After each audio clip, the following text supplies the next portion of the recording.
네, 안녕하십니까. 이번에 DNS와 AWS 라우터 53에 대해서 발표를 맡게 된 노나이자의 이수영입니다. 우선 발표 순서는 DNS를 먼저 설명드린 다음에 라우터 53을 한번 설명드리도록 하겠습니다. DNS는 도메인 네임 시스템의 약자로서 사람이 읽을 수 있는 이 도메인 네임을 머신들이 읽을 수 있는 이 IP 어드레스로 변환하는 과정을 DNS라고 합니다. 초창기에 DNS라는 개념이 없었을 때 컴퓨터 이 일점 왼쪽에 있는 컴퓨터가 오른쪽에 있는 컴퓨터에 접속을 하기 위해서 어떻게 하는지 과정 한번 설명을 드릴게요.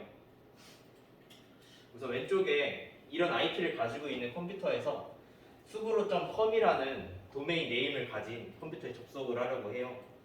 그럼 이제 왼쪽에 있는 컴퓨터에 이제 그 브라우저나 뭐 이런 데서 이 수브로.com을 검색하게 되면은 이 왼쪽에 있는 컴퓨터 내부에 내장되어 있는 호스트 파일이라는 게 있어요. 이 호스트 파일에서 이 수브로.com이라는 도메인 네임을 가진 IP를 찾아냅니다. 그래서 IP를 가져와서 이 도메인 네임을 IP를 변환해서 검색을 하게 되거든요. 그래서 이걸 이렇게 검색을 하면 이제 여기에 연결할 수 있는 거죠. 근데 이 도메인이 엄청 많거든요. 엄청 많잖아요.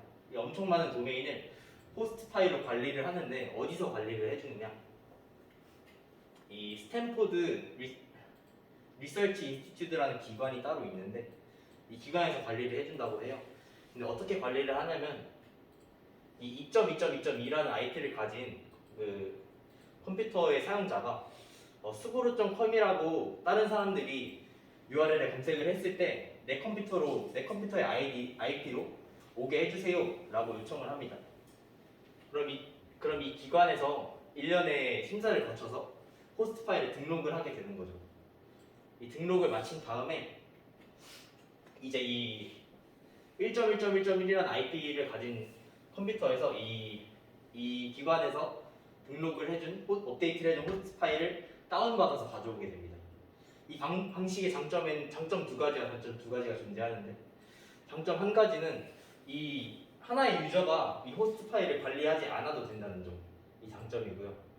장점 하나는 나머지 하나는 이 2.2.2.2를 그 수브로.com이라는 도메인을 관리하는 컴퓨터의 IP가 바뀌어도 이 기관의 IP가 잘 바뀌었다라고만 명시를 해주면은 이 하나의 도메인을 가지고 바뀐 IP가 바뀌어도 이 컴퓨터에 접속을 하게 되는 거죠. 그러니까 유저들은 이 수브로.com으로 검색해도 여기 컴퓨터에 접속을 할 수 있다가 되는 거고요. 단점 두 가지는 첫 번째 거는 여기 컴퓨터에서 이 도메인을 등록하는 작업이 이 기관에서 일일이 수작업을 해야 되거든요.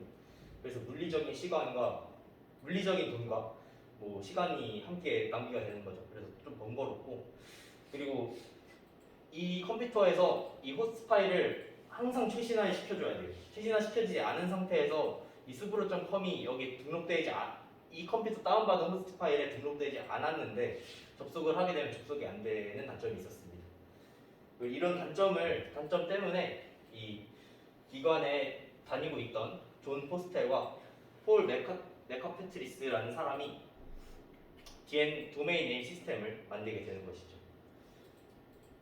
이 도메인 네임 시스템은 어떻게 이루어지냐, 내부 동작 과정 어떻게 되냐를 설명드리면은 이 1.1.1.1이라는 IP를 가진 컴퓨터에서 뭐해.com이라는 도메인 네임을 등록을 하고 싶어요. 그러면은 이 도메인 네임 시스템 서버에 요청을 합니다.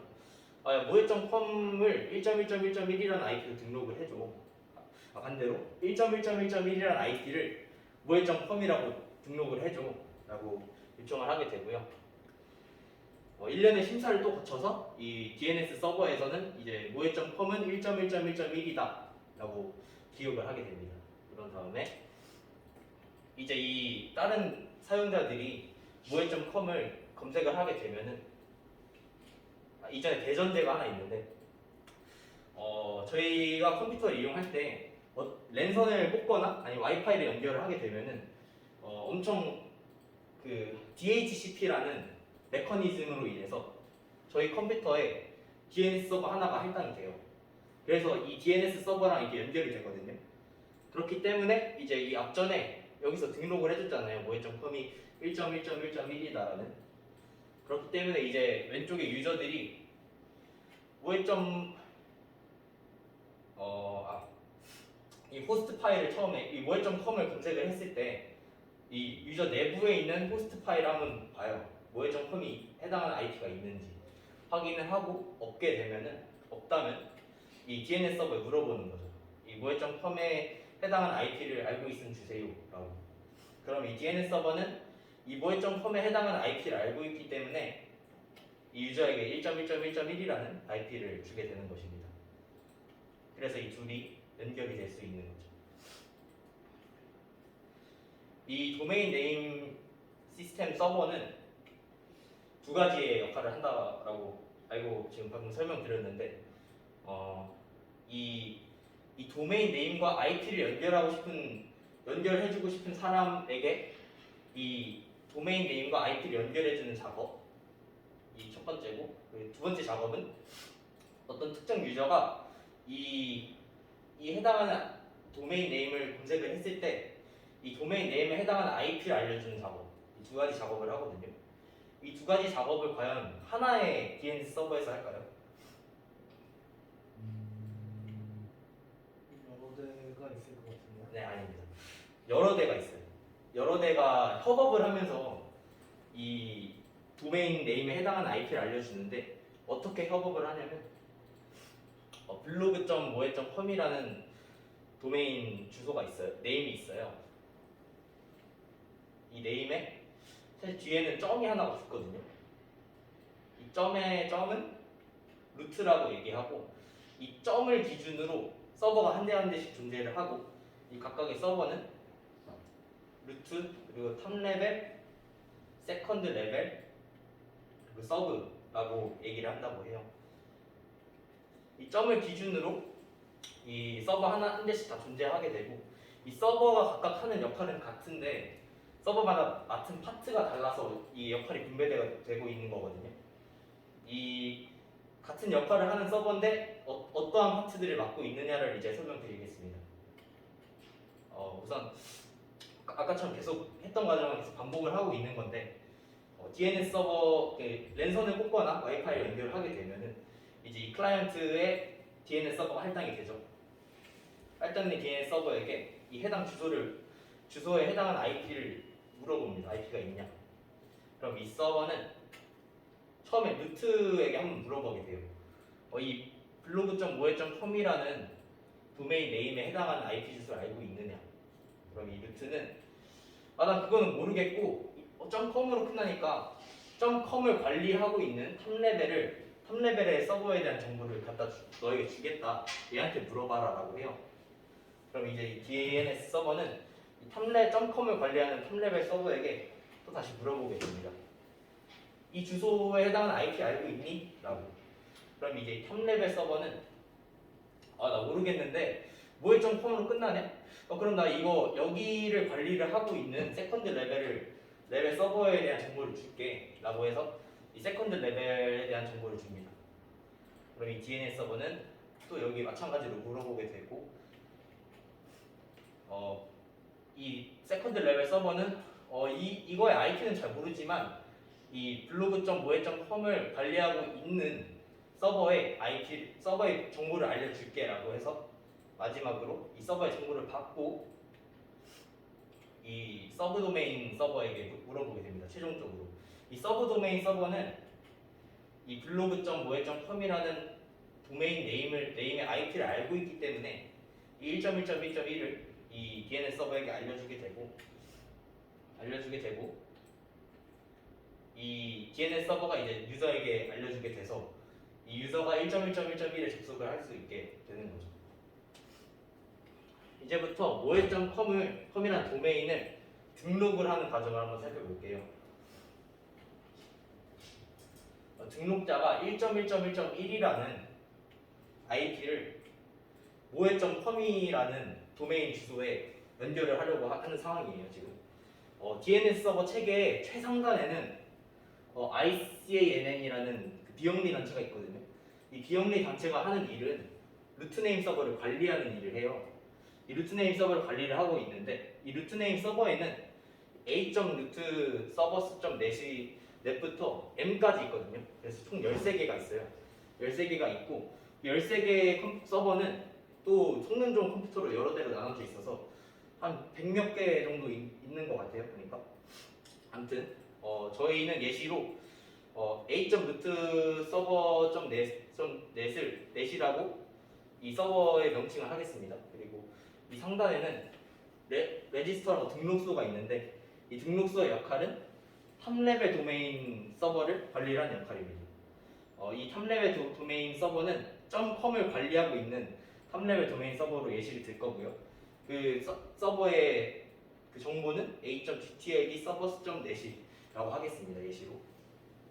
그리고 이 등록자와 등록소 사이에 연결다리를 해주는 역할인 등록 대행자가 있거든요.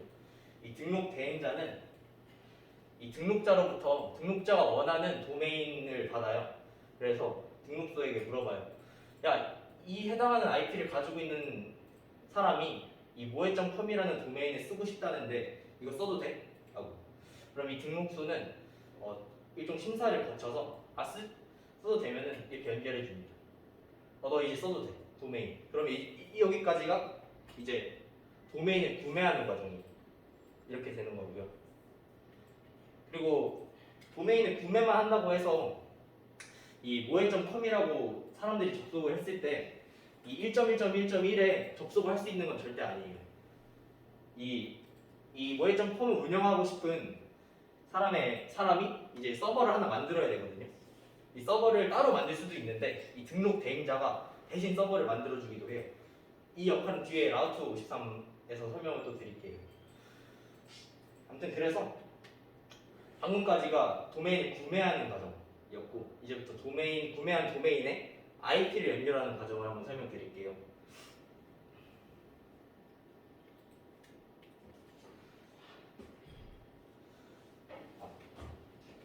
방금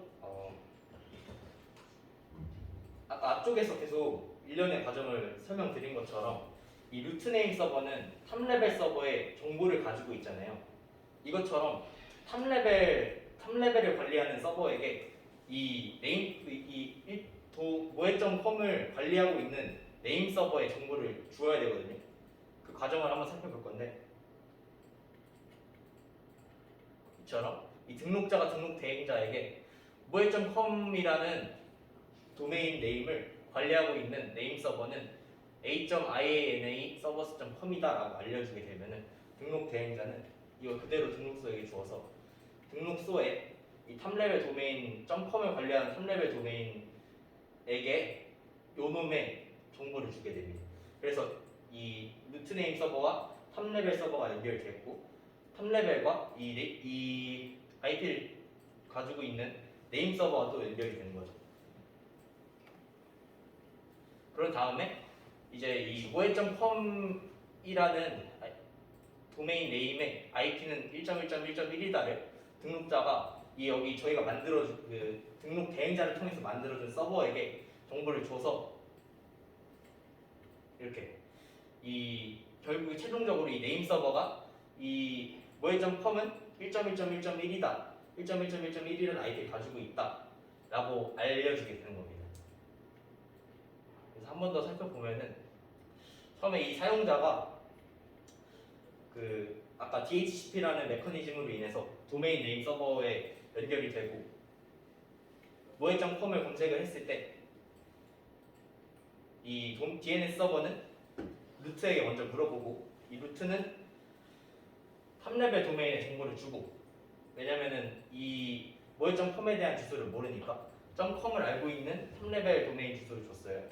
그럼 이 DNS 서버는 이 탑레벨 도메인 서버에게 또 물어보고 이 탑레벨 도메인 서버는 이 moe.com의 IP는 모르지만 moe.com을 관리하고 있는 서버는 알고 있기 때문에 그 서버에 대한 정보를 줍니다.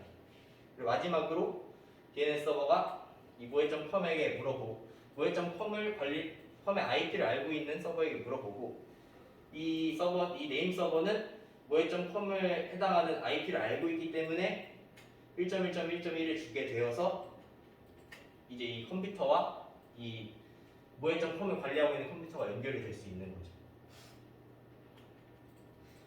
지금까지가 이 도메인을 구매하는 과정과 구매한 도메인에 IP 연결하는 과정을 봤고, 이제는 등록 대행사의 역할을 한번 볼게요. 등록 대행사는 AWS에서 관리하고 있는 라우터 53을 예를 들어서 한번 설명해 보겠습니다. 등록 대행자 역할이 총 2개라고 했는데, 이 등록자로부터 등록소에 그 도메인 네임을 살 수 있게 도와주는 거, 그리고 이 DNS 서버를 마련해 주는 거, DNS 서버, 네임 서버를 마련해 주는 거, 이 2가지의 역할을 한다고 했잖아요. 이 역할을 어떻게 하냐? 이제 2가지 한번 보면서 할게요. 라우터 53을 통해서 도메인을 구매하는 과정을 먼저 보겠습니다. AWS 홈페이지에 들어가게 되면은 이 네트워킹 및 콘텐츠 전송이 파트에 들어가면 라우터 53이 있거든요.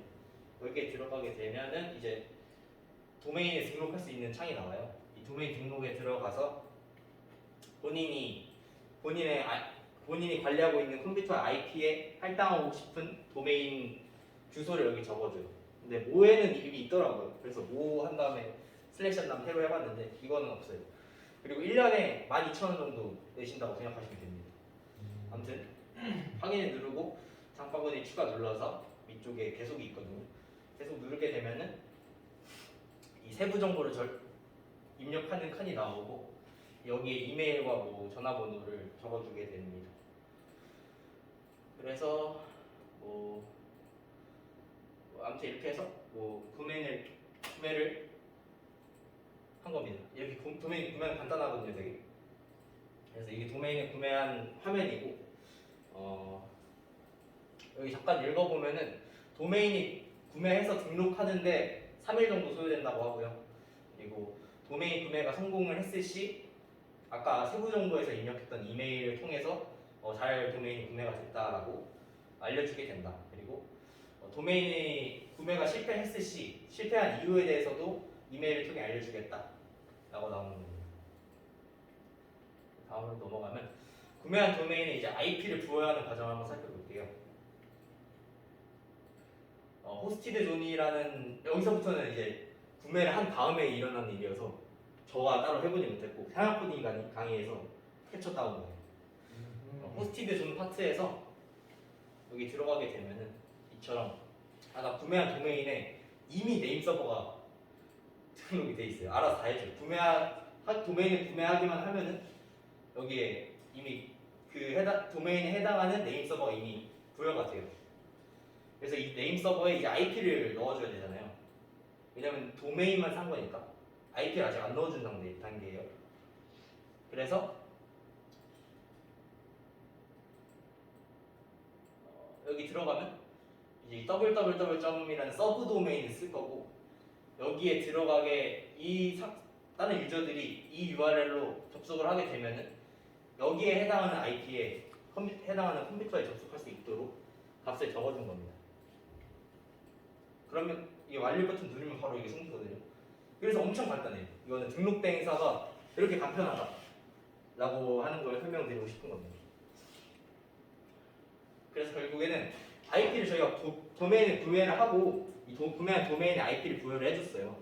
그리고 이 과정들이 잘 되었는지 확인을 하는 작업이 또 있어요. dig라는 명령어인데 이거 사실 리눅스나 유닉스, 맥 다 가능한 명령어거든요. 근데 윈도우 환경에서는 이 명령어가 안 먹는다고 해서 이 dig 웹 인터페이스라는 구글에 검색하게 되면은 이 dig 명령어를 대신 수행해주는 사이트가 있어요. 여기서 한번 해봤는데 네이버.com으로 검색을 했고요. 구분을 하기 위해서 폴러 부여해주고 트레이스 추적한다 해줬습니다. 아무튼 검색을 하게 되면 아까 앞쪽에서 계속 탑레벨 물어보고 루트 물어보고 탑레벨 물어보고 세컨드 물어봤잖아요. 그 과정이 똑같이 담겨있어요. 여기 보면은 이 지금 8.8.4.4.4라고 해당하는 IP는 저희가 처음에 랜선을 꽂거나 와이파이 연결했을 때 할당받는 DNS 주소이고요. 이 DNS 주소로부터 이 이 루트 네임 서버의 정보를 받아온 거예요. 그래서 이 루트 서버 중에 하나에게 물어보고 그리고 루트 서버에서 응답이 왔다. 이거 위쪽은 루트 서버에서 건네준 이제 탑레벨 서버거든요. 이거 좀 이해 되시나요 지금? 네. 아무튼 이 루트 서버로부터 응답이 왔는데 탑레벨 서버들의 주소들이 왔어. 그리고 이 중에서 하나에게 또 물어봐요 저희는. 네이버.com 아니? 그러면은 이 중에 하나에서 응답이 왔어요 이제. 응답이 왔고 그 응답이 뭐냐? 네이버.com을 관리하고 있는 네임 서버를 지금 온 거죠 또. 그리고 이 네임 서버는 결국 IP를 알고 있기 때문에 다음은 아마 IP를 그대로 받아올 겁니다. 그래서 이 네임 서버 중에 하나한테 물어보면 이런 응답이 오는 거죠. 그래서 결국에는 네이버.com에 해당하는 IP들이 다 왔다. 이런 식으로 DNS 시스템이 작용하게 됩니다. 마지막으로 라우터 53의 장점에 대해서 설명드리고 발표 마치겠습니다. 첫 번째는 가격이 저렴합니다. 가격이 저렴하고 비용은 도메인 개수와 커리 수를 합쳐서 산정이 된다고 하고 이 하나의 도메인에 지불되는 비용은 보통 한 달에 600원 정도 그리고 10만 개의 커리당 500원이 든다고 해요. 그리고 어느 지역에서나 빠른 응답 속도 여러 대의 서버를 전 세계에 분산시킨 뒤에 클라이언트부터 가장 가까운 곳에 있는 IP 서버를 접속자에게 제공한다. 유연한 서버 부하 분산. 하나의 도메인에 여러 대의 서버의 IP를 연결한 후에 서버마다 가중치를 주어 가중치가 높은 서버는 좀 더 많은 트래픽이 몰리도록 분산을 부여할 수 있다고 해요. 마지막으로는 서버의 건강 상태를 상시적으로 체크를 한다고 합니다. 서버의 상태를 상시 체크해서 서버의 상태가 나빠졌을 시 등록자가 아까 처음에 세부 정보에 입력한 이메일이나 전화번호로 상태가 나빠진 서버를 알려주게 돼서 이제 서버 개발자들이 이제 이 서버 나빠졌구나 하고 고칠 수 있게 되는 거죠. 네, 여기까지가 제 발표입니다.